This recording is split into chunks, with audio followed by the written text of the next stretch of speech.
रबाब सीखना बहुत मुश्किल है। अभी तक भी बहुत मुश्किल समझती हूँ, लेकिन इसका आवाज़ के साथ मैं बहुत राहत। मेरा नाम चांदनी, ये मेरा उर्दू नाम है। जापानी नाम ओनो काओरी। मैं जो 54 इयर्स ओल्ड। पाकिस्तान में तो 5 साल हो गया। मैं यूनिवर्सिटी में स्टूडेंट के लिए जापानी ज़ुबान पढ़ाती हूँ।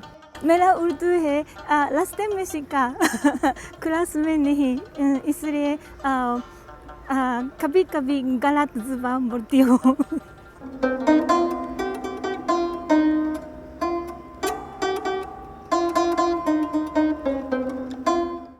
मैं रबाब को बहुत पसंद है। मैं उनका प्यारी शेप और आवाज़ बहुत पसंद करती हूँ। सारी ज़िंदगी में रबाब के साथ ज़िंदगी रहना चाहती हूँ।